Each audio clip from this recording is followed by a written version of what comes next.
Welcome to the Genesis of the Doctor podcast, where we're taking a journey to the time and space of the history of Doctor Who. I'm Tris, I'm Joy. and for today's episode, we're watching the first and second serials of Season 8, The Terror of the Autons and the Mind of Evil. So, I just want to stress that, admittedly, I always thought Terror of the Autons was the first Auton episode. Yeah, like, would make sense. like, just, yeah, just from the notoriety and everything. Yeah, I always thought Terror of the Autons was the first story when, looking back at, classic episodes and everything over the years. So, to learn that this was the second one of them, I didn't say this, when we watched the first one originally, because I was curious how much later this would show up. But yeah, I think this was such an interesting story because the way it opens up was just so weird. yeah. We don't you even have see the like the Doctor or unit or anything. First, we just see the Master. we see we start. yeah, we see the Master spawning at a circus. Yep. And then he hypnotizes a guy. Really and funny. Then they break into a museum. Yeah, with a lot of green screen. Yeah. Really bad green screen in the story. That's okay. That's okay. There was something charming about it. Yeah. It wasn't so bad. Oh, how could they? There was something kind of funny about it. I don't know. Yeah. Apparently, they don't overuse it this much ever again, other than maybe one more Okay, story. well that's good. Yeah. Okay. You can tell that they just didn't want to build sets for this story, so they just used green screen. Or maybe they didn't have the budget to build the sets because of how Yeah. many outdoor locations they went to for this one. Because they kind of went around a lot in this story, it felt like. Yeah. I feel like this story was just But it was weirdly almost identical to the last Auton story, with the only difference being yeah, it's the Master instead of a random Auton guy. yeah. So the reliance on plastics, obviously being a key thing with the Autons, that's just kind of always the case. There's definitely a lot of similarities to the first one, you're right. But dare I say, I think that's intentional because that's how the Doctor catches on so quickly. That Yeah. it's about Autons and all. But the stakes for this story, amped up so quickly. The tension amped up so quickly. It was like the first or second episode, and we'll back up a little bit after this, but it's like the first or second episode when Joe's just gonna set off a bomb, Yeah. right in front of the Doctor, really early on in the story. That's really quick. Yeah.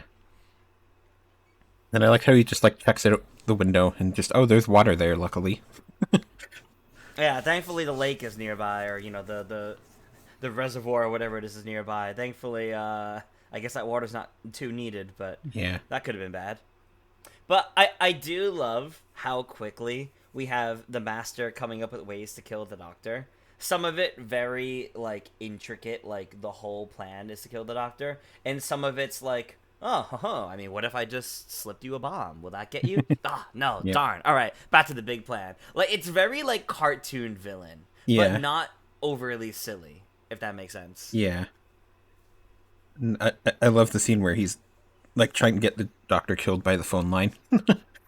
Oh, the phone line one was so funny. Yeah. That one was so funny. That was a good reminder that was a great reminder that this Doctor just absolutely loves making silly faces and doing little active things like that. Yeah. And then there was the guy that was eaten by a chair. That's true. That's true. That was probably the silliest one. Or eaten by a chair until it gave him heart failure or something like that. If we had the Yeah. exact reasoning for his death, but yeah, there were quite a lot of silly deaths in this episode, the original owner of the plastics factory, who gets killed by a little troll doll. Yeah. Oh my god. Also, the way they handled that troll doll with the constant green screening and the way it was someone in a suit, the amount of focus that thing got was hilarious. Yeah.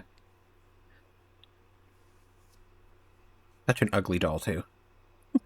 It really is. But I love how they had like a suit for it that was identical to it. It was Yeah. it was really great. So let's. Where do we want to start? Do we want to start specifically with going over initial impressions on the Master or initial impressions on Joe before we talk more about the episode as a whole? I guess either's fine. Like, Okay. Let's start with the Master then, since we see him from the get-go. yeah. So, yeah, so like I said, I do love how like quickly he's just constantly trying to kill the Doctor. Yeah. I I don't really understand how he has this hypnosis ability, this ability to hypnotize people and make them do his bidding. I'm very curious how often that's going to come up in the classes, because it Yeah. not to cut into next episode, but it also comes up in the next serial. So I'm very curious how often that's going to be around, because they make it seem like a really big part of his character that, conversely, I don't think has ever come up in the modern era.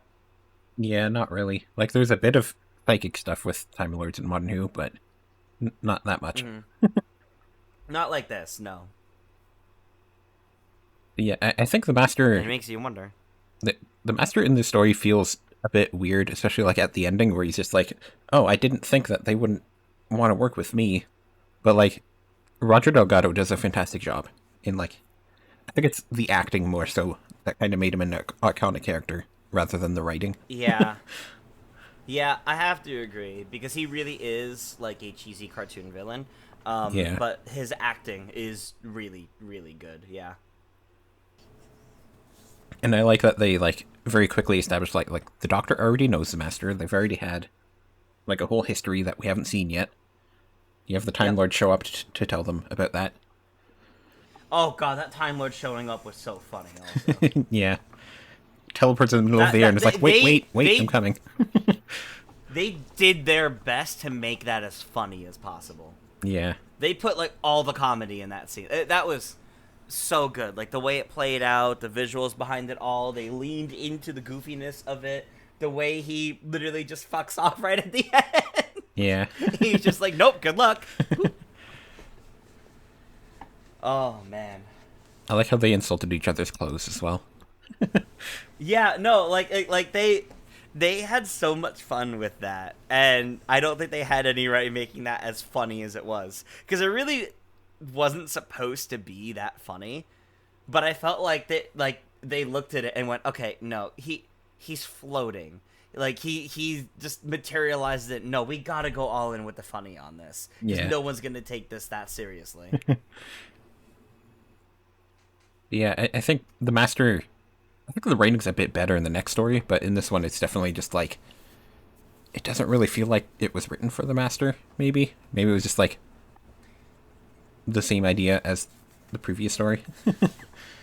Yeah, especially since the question is, how did the Master know about the Autons invading here before, and where to, like how all that went before if he Yeah. wasn't here. So, I do think it might have initially been for some other villain, maybe related to the Autons, or the Nestine is reaching out and it takes control of somebody nearby, like from the museum. Yeah.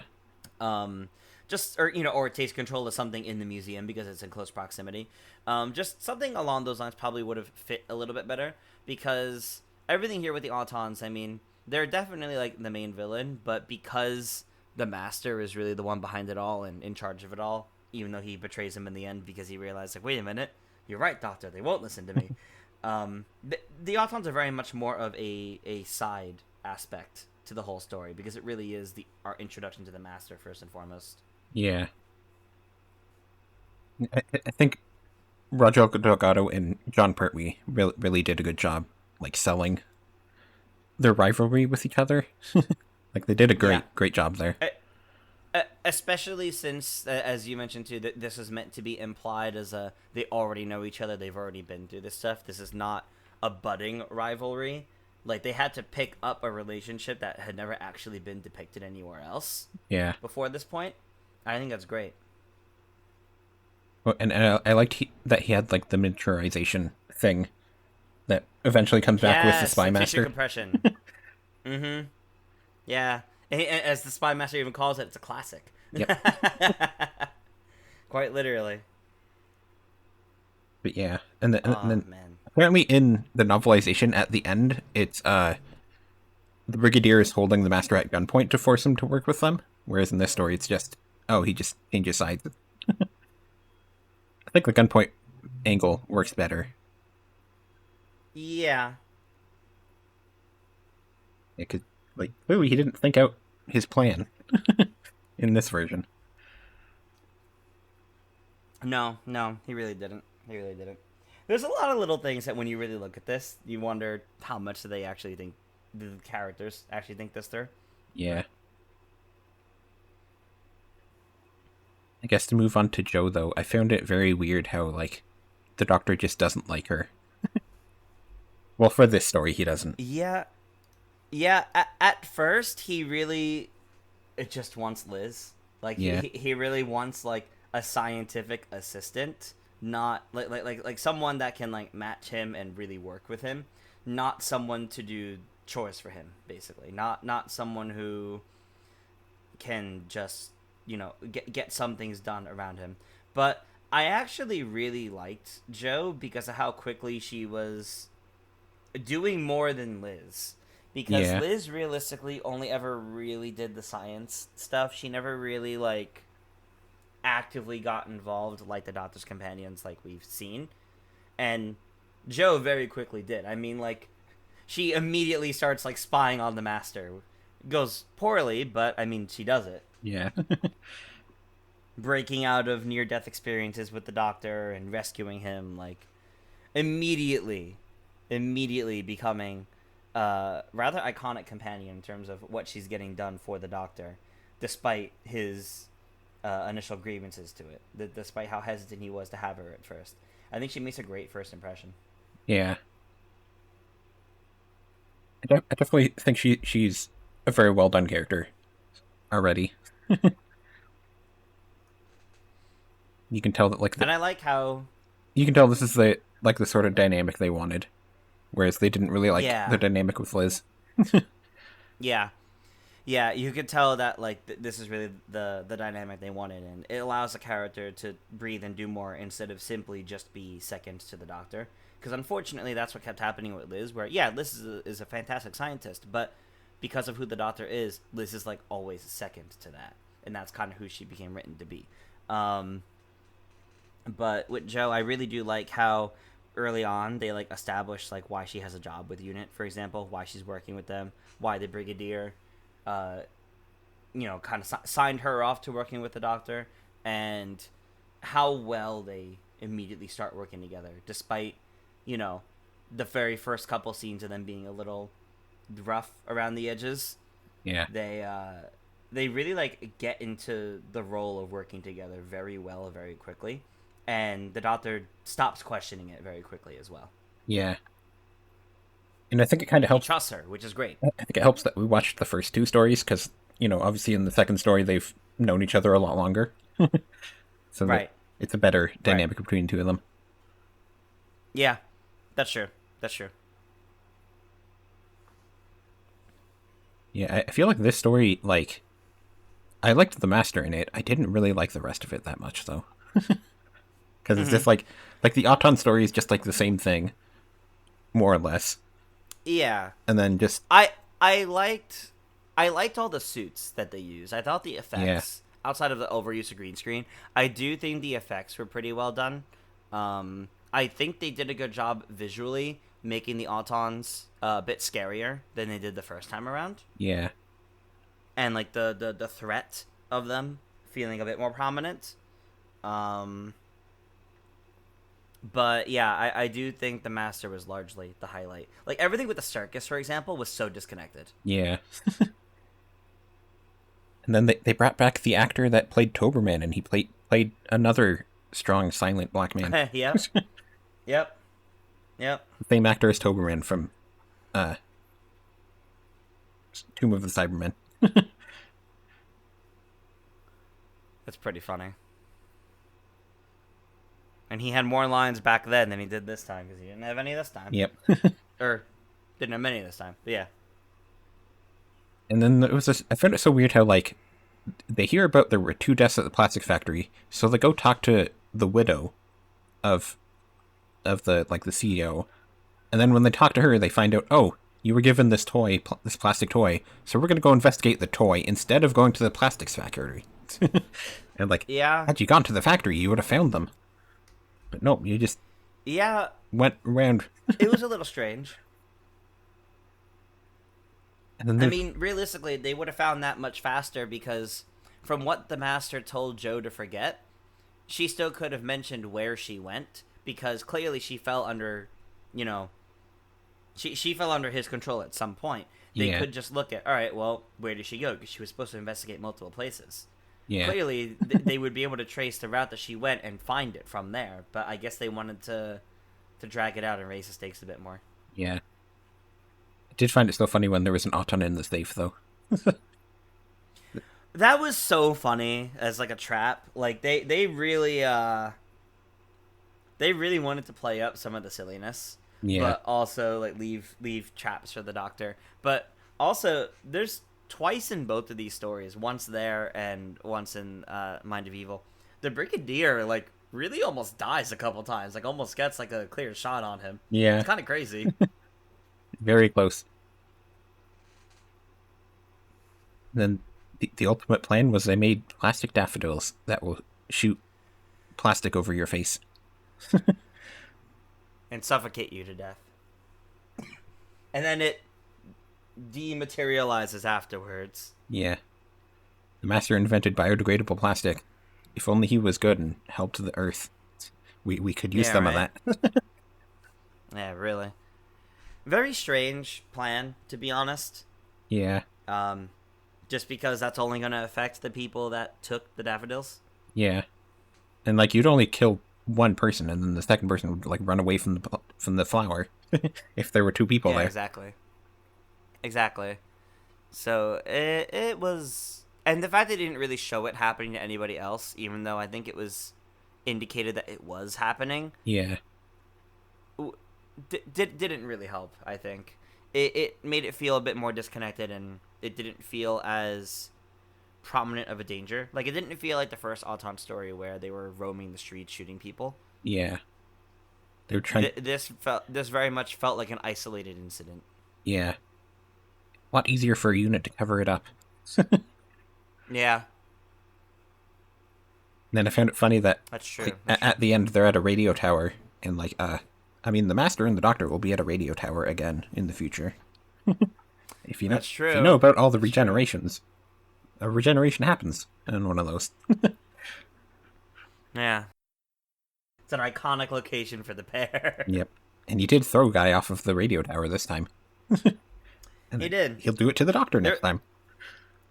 There was a lot of like random deaths that didn't really make sense or add anything and Yeah. really just felt straight up random in the story.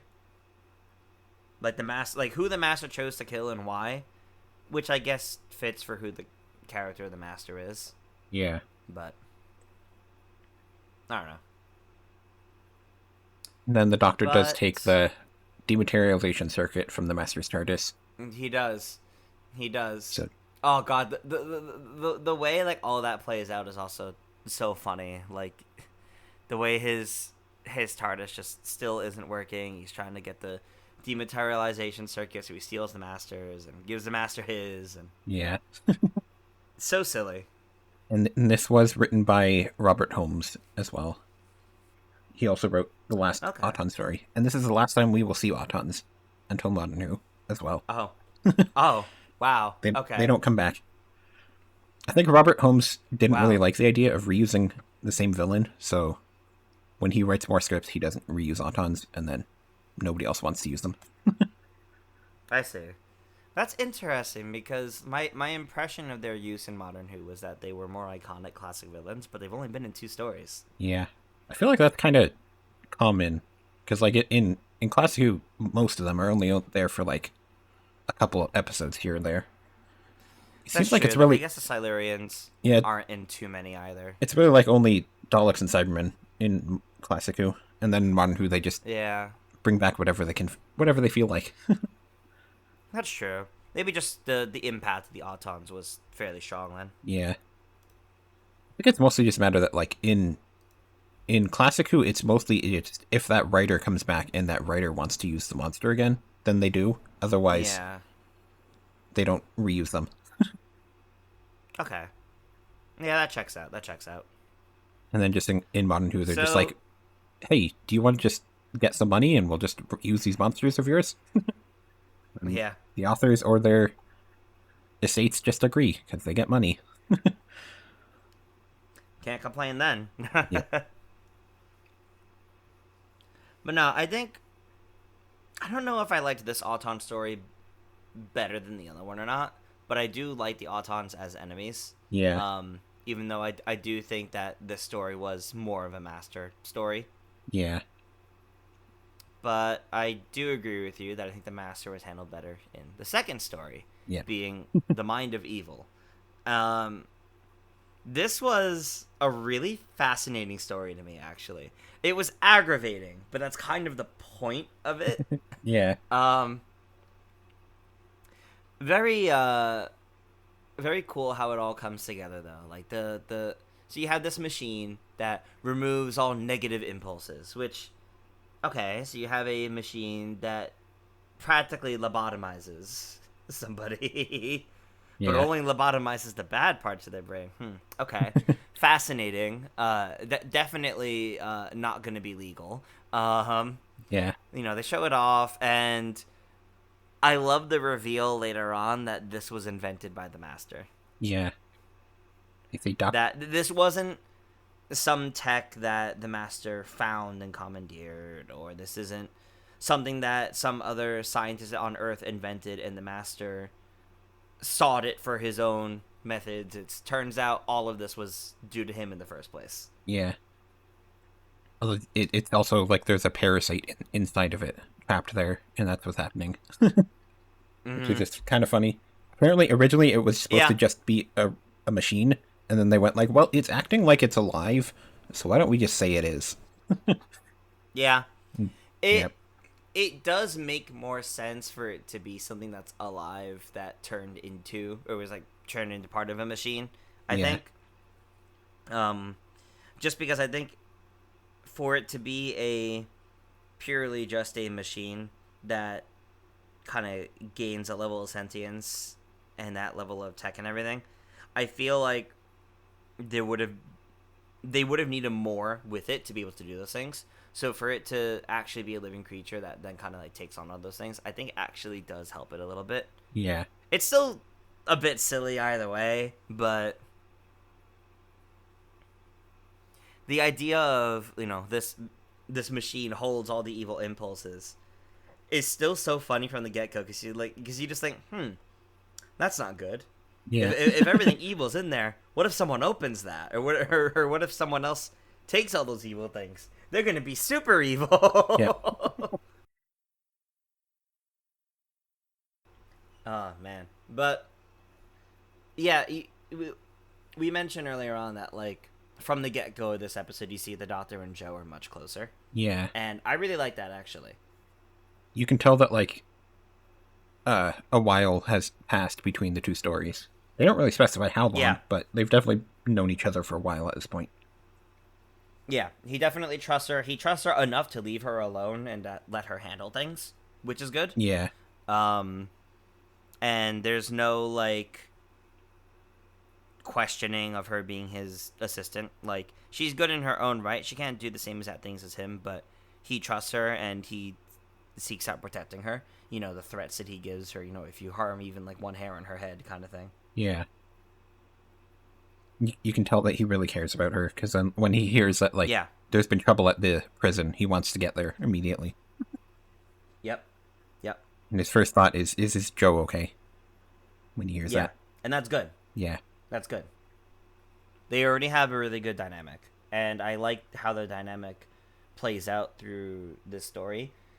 I think my favorite moment from them, though, in this story was when the Doctor pretends to still be unconscious, yeah, and the two of them work together to overpower their captors. Yeah, I just thought that was really funny that they came up with that plan together. I like that Joe like stole the gun from the inmate way earlier than that too. Yeah. Yep. She's pretty good. She's pretty good. Yeah, And she knows how to use them too. So yeah. And then like she's trying to give a gun to the doctor. And he's like, "No, you can. I don't like those. You can keep it." yeah. Yeah. And not that she actively uses it a ton, but she also gives him a lot of opportunities. Yeah, Like a lot. Like whenever she's held captive, she really like doesn't just sit there and take it. yeah. He's very very well done in this episode. I do think her funniest opportunity though was like falling back on the stairs to catch the captor off guard, which Yeah. then the brigadier shoots. Like the one weird thing I thought with Joe and the doctor in this episode though is that right at the end when like Joe's upset that the guy she developed a friendship with died, and the doctor's like, "Well, how do Yeah. you think I feel?" I'm like, "You didn't even know the guy, doctor. You never talked to him. Yeah, I was like, you didn't know. Like, I guess you're upset that the master killed people, but like, she was talking about her friend. Yeah. A Yeah. weird, Well, how do you think I feel? Definitely felt off yeah, and strange, diminishing her feelings for some reason. yeah.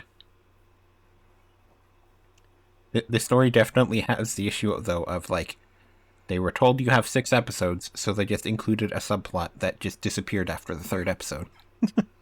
Yeah, the peace conference was weird. Apparently, it literally was that like he didn't know if he could make 6 episodes out of it, and then his wife, who also played Chin Lee, she just said like, "Why don't you just like have another plot in the beginning then?" And I was like, "Okay, I'm just gonna do that," and then it just disappears after the third episode, and like we don't know what happened at all to like Chin Lee because like she killed people. I'm just like, okay, Yeah, but it was on. I guess the doctor found a way to just make it. No, no, it's fine. It wasn't. It wasn't her doing. yeah, But it's definitely weird. Like, I'm not a fan of how it was dropped, but I do like how it was involved at first. It did feel weird and disconnected, but I kind of liked how it was the fact that the machine was so strong and the master's influence was so strong that despite being at two completely different places, it was affecting things and it was responsible for these other problems. yeah, But what I didn't like about it is the peace conference wasn't even actually the important plot point. It yeah, was the weapon. yeah. The missile, Thunderbolt missile, I think is what they Yeah. called it. Yeah, yeah, yeah. Like, I feel like it should have been just a plot about moving that and everything going into that missile instead of a whole thing about a peace conference and during the peace conference to moving the missile to get rid of it, because that made the point of that a little too convoluted, I think. Yeah, I definitely think it's nice how it had like the reveal of like, oh, actually everything is all the exact same issue. But yeah, Yeah. I did like that. I did like that. yeah, the peace But conference just we quickly realized there was no point. yeah, peace conference didn't have to be there. Yeah, because like, why was the master having her kill people for the in the peace conference? Yeah, We never actually get that answer. it's ultimately like he's trying to start World War III, and I guess making the peace conference break down would have helped with that. But then like when he grabs the missile, he's just aiming it at the peace conference, so they all would have died anyways. Yeah, yeah. That's what I don't get. Like, if he's aiming it at the peace conference, that's I like. Sure, I guess that would start a war, but why bother killing people off one by one during the peace conference then? Yeah, Like, it didn't really make sense there. Um, Also, the way that the machine kills versus how Chin Lee was killing also didn't really make sense. yeah. Like, cool, they had a dragon suit for half a second on set, but why? Apparently, the Like, yeah, it was a an apparition, so to say. It was the mind playing tricks on them because of the mind of evil. But why? Yeah. Apparently the dragon suit was supposed to be in it more, but then they didn't like what it looked like, so they only showed the face for half the time. They thought Yeah, it there's didn't that look like good one enough. scene where they walk in the room Yeah. and you see it turn around, but that's really it. I guess you're supposed to think that the American senator's biggest fear is a dragon, but I don't know if that really works out. I don't know if that makes sense. No, it doesn't, because especially since the delegate even mentions like, oh, that was like a dragon from their Chinese legends. Yeah. So like, no, it's so then it can't be the senator's fear. It's more like it's using something from Chinese legends, something in Shin Li's mind to Yeah. scare them, attack them. Why? Like it that whole section just felt very weird to me because it didn't really make sense with everything else. Like, the rest of the deaths from the machine and how it plays into their fears makes sense. It Yeah. makes it affects them so badly that the body believes it died from that cause, basically. Oh, they did also mention that, like, the guy that was scared of drowning, his lungs were actually filled with water. So I guess it manifested the water or something. It actually manifested it somehow, which I don't quite understand that one. But Yeah. the body said, well, we're drowning. We got to put water in these lungs, and it redirected it. I don't know. Yeah. But the dragon is still, like, a really weird, like, They just wanted to piece have of the it. puzzle that doesn't fit into the rest of this. Yeah, they just wanted to have a dragon. Yeah. Just don't think about it. I guess. I mean, no complaints from and not on that side, because that was cool. That was fun. Yeah. But, like, there was nothing else like it Yeah. throughout the entire rest of the episode. Because then the machine just starts killing by just practically shooting them like Daleks. Yeah. Practically. I like how It's a really bad sound, and if you're within range, you die in 10 it just seconds. randomly starts teleporting around the place. It's like, okay, I guess I can do that now. I really liked that, actually, because I think that made the threat of it rise so much that it really felt dangerous, and that it was like, it really depicted just how out of control it was and how it needed to be contained. Yeah. And I liked when the doctor was being infected by it. First, we find out that, like, he's scared of seeing a planet burn because he just saw that a couple stories ago. Yep. And then Which I thought was a good throwback. then there's all the hallucinations of various different monsters that he's seen, and they choose very weird choices for that because there's a Zarbi there, and there's a Sensorite there, and like the Sensorites. That's true. What Sensorites weren't even like evil monsters. Like, they were complicated people, and like that's one of his biggest fears is Sensorites because they're evil or something. I have to imagine they just picked what they had access to. Yeah. What they could just really quickly get for that. But I agree, some of the picks were very strange for that. Like the Cybermen and the and War I also Machine. don't like how it implies the Doctor's always afraid, too, is the other thing. It implies the Doctor's been afraid of everything, and I don't like that either. I guess it's more so that, like, it's just like feeding off of the evil it can hear in his mind and just forcing him into all that. Yeah. Continue, though. You were mentioning like the Cybermen and all that, too. Like the Cybermen, the War Machines, and like the Daleks, those make sense to be there. Some of the others don't, though. Yeah, absolutely. Absolutely. And then you have the Dalek. I think it was just a way to, fit in everything. Yeah. And you have the Dalek voice. So they can get that in there, even though they don't technically have permission to use Daleks right now. That's the closest they can get right now. And then when the Master is affected by it, it's the Doctor laughing at him, and that's his biggest fear. I that's great. loved that. I loved that, and I'm sure the Doctor loved doing that too. Yeah. I'm sure John Pertwee loved doing that. That was just so funny. It's such a great way to, like, firmly establish their dynamic. It's just, this is his biggest fear. Losing to the Doctor, basically. Yeah.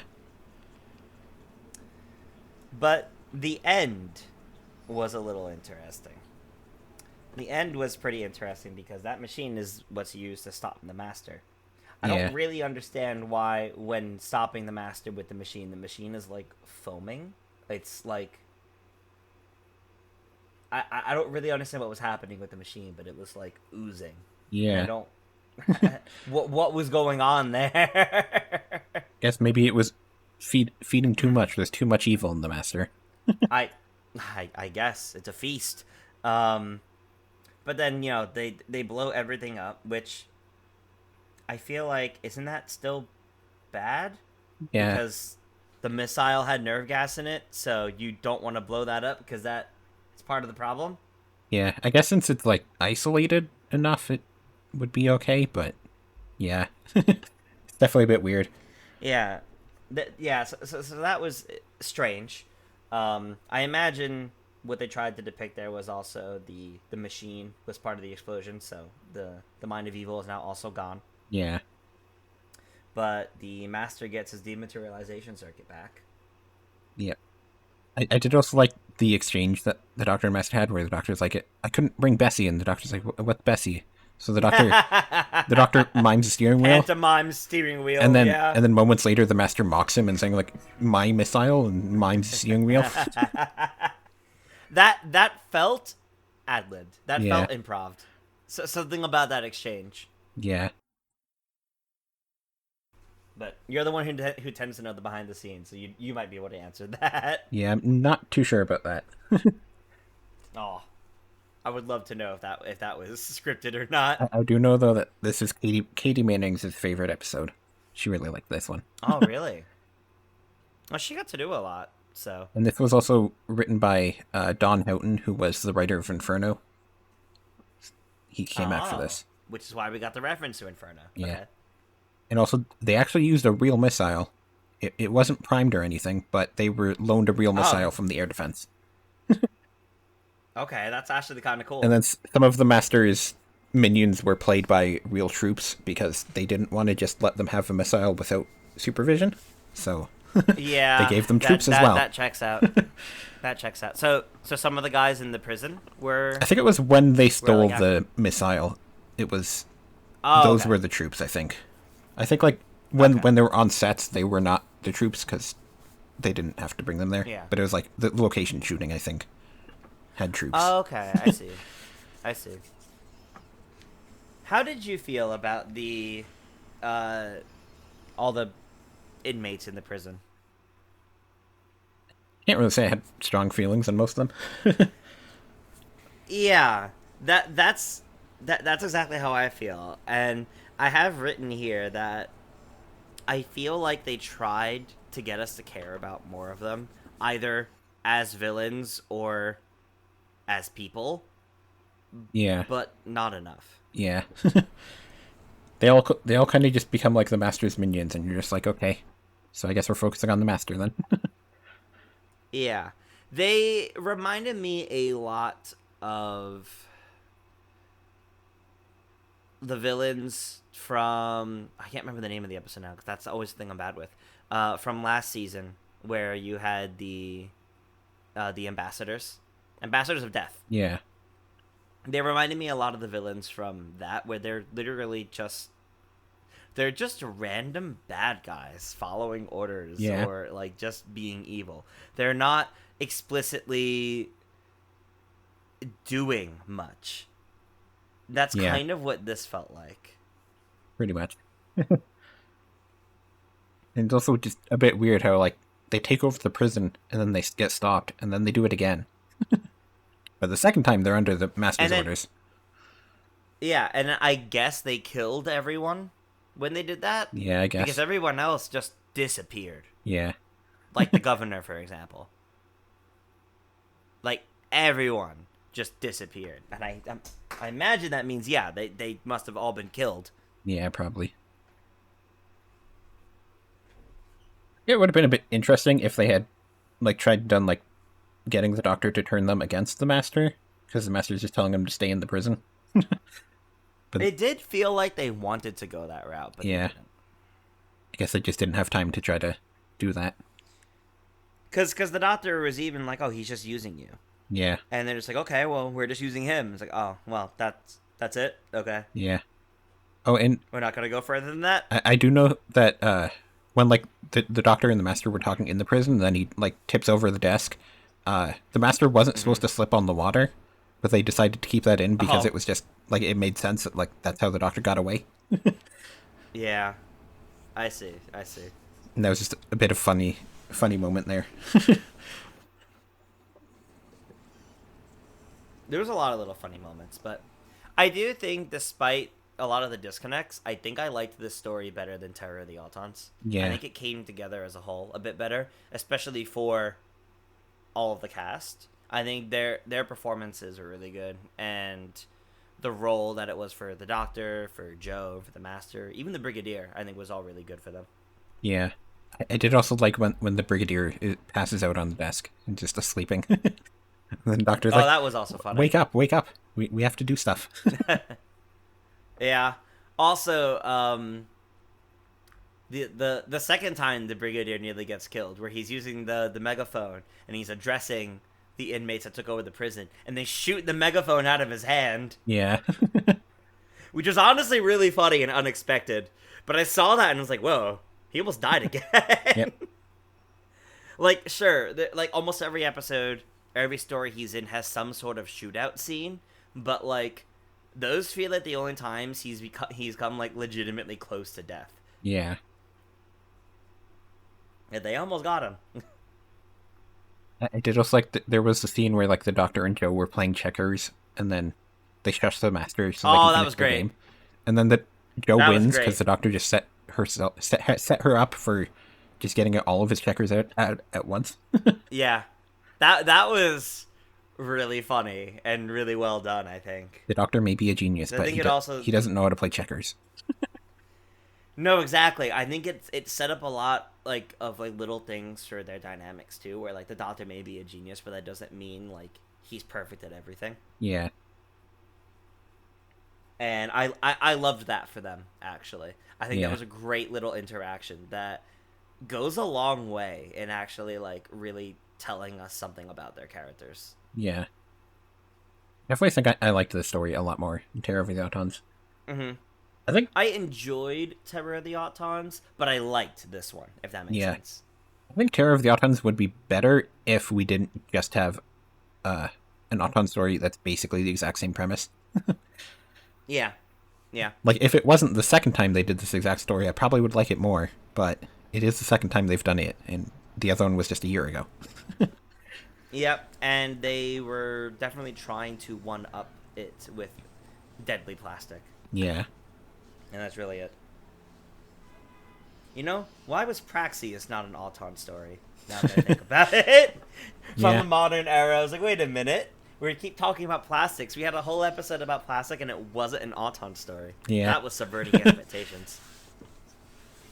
I guess you have to wonder if maybe eventually somebody will do a story about microplastics with Autons. Oh my god.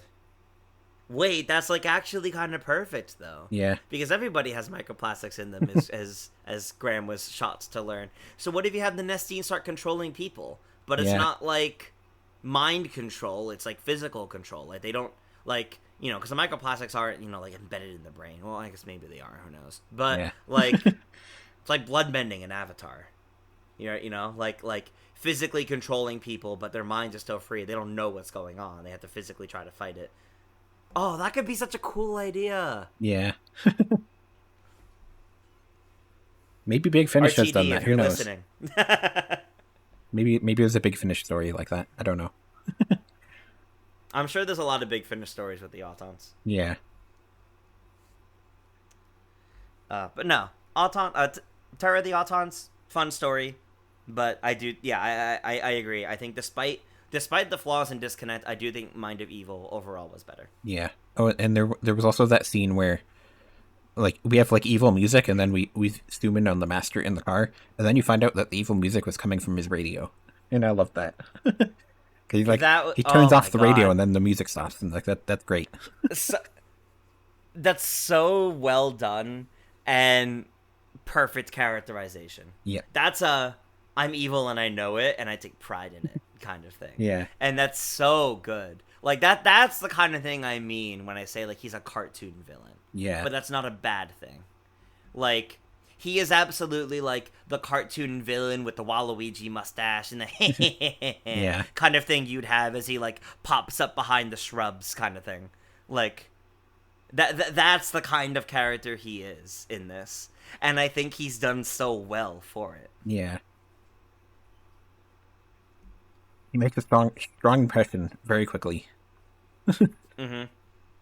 Even though I But we feel see him more throughout the rest of this season, right? yeah, Even though he supposedly disappeared. yeah, he's just Yeah, he's not done. in all of this season. He's always there. Yeah, of course. I guess now he just we'll has see more of him later on. since he has the TARDIS, he can just do a bit more. I guess now than Yeah, having to work with what he has. that's true. Yeah, which we'll see. We'll see how that plays out a little bit later on. Yeah, Obviously, at this point, if you were supporting us on Patreon, not only do you get these episodes early, you also get access to our Discord. And if you support us at $5 a month, you can join us in a little chat here while we record these live. So you could be in our little side chat telling us, actually, Terror of the Autons is one of the best classic stories ever, and The Mind of Evil was stupid. Yep. Or, something. But, speaking on the Master, though, we are not revisiting the Master for next episode. Next episode's looking a little bit different for us, if you want to dive into that one, Joy. Yep. So obviously there's the new season of Doctor Who, and we will be recording our next episode soon after the finale shows up. So our next episode will be about the 15th Doctor's second season, and then after that we'll come back to Shurigawa with Belinda Chandra. Yep. And then after that one we will come back to season 8 in the following episode. So yes. Yep. All 8 take... episodes of the new season for the next episode. Yes. So for our next episode, make sure you watch the entirety of the new season that is currently airing, because it'll be done by the time we record the next one. So that's going to be our sole focus for next time. So it'll be, a new Who focused episode. So we will be back with the classics for episode 34. I guess unless we call the next one a special and it's not episode 33 for us. This is episode 32, but yeah, I think last time we didn't put the number on the Modern Who one. Okay, yeah. So we might. So it'll be a cycle off as we take a break for the modern Doctor Who next time. But yeah. Then, as a reminder, make sure to watch that new season of Doctor Who before our next episode. You can find that on Disney Plus or the BBC iPlayer. And if you support us on Patreon for just $1 a month, you'll gain access to our Discord, as well as early access to episodes. I have been Tris. You can find me on social media at ToonTris. And I've been Joy. You can find me at Joy Content. And we will see you all next time. Bye. Bye.